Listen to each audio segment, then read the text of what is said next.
National voters day సందర్భంగా voter awareness కార్యక్రమం అనేది జిల్లా వ్యాప్తంగా జరుపుకున్నాము. మనకి జిల్లాలో 16,24,416 మంది ఫైనల్ ఓటర్ లిస్టులో మనకి ఓటర్ల కింద ఏలూరు జిల్లాలో నమోదై ఉన్నారు.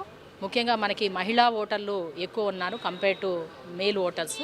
సో మనకి రాష్ట్ర వ్యాప్తంగా కూడా మనకి మహిళా ఓటర్లు ఎక్కువగా ఉన్నారు. మేబీ వీళ్ళందరికీ కూడా ఒక వెరిఫై చేసినప్పుడు లైఫ్ స్పాన్ అనేది మహిళలకి ఎక్కువగా ఉండటం వలన ఎక్కువ మంది మహిళా ఓటర్స్ అనేది ఉండటం జరిగింది. మనకి కూడా జిల్లాలో కూడా ఎక్కువ మంది మహిళా ఓటర్స్ ఉన్నారు.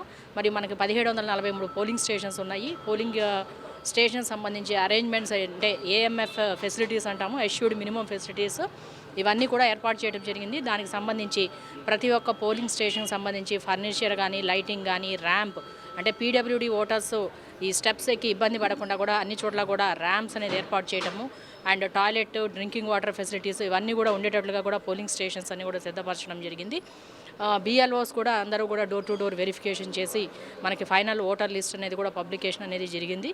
ఇది కాకుండా మనకి ఇంకా ఎక్కడైనా కూడా దీని తర్వాత కూడా డెత్ ఓటర్స్ కానీ మరొక షిఫ్టింగ్ కానీ ఇటువంటి ఏదైనా ఉంటే కూడా అవి కూడా మేము నమోదు చేసుకొని ఈ నెక్స్ట్ సప్లిమెంటరీలో బిఫోర్ నోటిఫికేషన్ వచ్చే వరకు కూడా ఈ ఎర్రర్స్ ఏవైతే ఉన్నాయో తొలగించడం అంటే డెత్ ఓటర్స్ తొలగించడం ద్వారా కూడా purified electoral roll, healthy electoral roll అనేది మనకి ఎలక్షన్స్కి పోలింగ్ అనేది చాలా ముఖ్యము. ఈ అన్నీ కూడా మనం కరెక్ట్గా ఉన్న ఎలక్టోరల్ రోల్ ద్వారా కూడా ఎన్నికలకు సిద్ధమైతే మనకి ఎటువంటి బోగస్ ఓట్స్ కానీ రాకుండా మరియు ఎక్కడా కూడా డూప్లికేట్ ఓటర్స్ ఓటు వేయకుండా కూడా మనము తగ్గించడానికి మరియు ఓటర్ టర్న్అవుట్ కూడా మనం పెంచాలనే ఉద్దేశంతో కూడా చాలా వరకు కూడా స్వీప్ యాక్టివిటీస్ కండక్ట్ చేస్తున్నాము. ప్రతి కాలేజెస్లోనూ అండ్ మండలాల్లోనూ జిల్లా స్థాయిలో కూడా మేము అనేక రకాల అవేర్నెస్ యాక్టివిటీస్ ద్వారా కండక్ట్ చేసి అందరినీ కూడా ఓటర్ కింద నమోదు చేయించాము. అంతేకాకుండా రేపు ఎన్నికల్లో కూడా వీళ్ళందరూ కూడా ఓటు హక్కు కూడా వినియోగించుకోవాలని చెప్పేసి అందరినీ కూడా నేను కోరుకుంటున్నాను.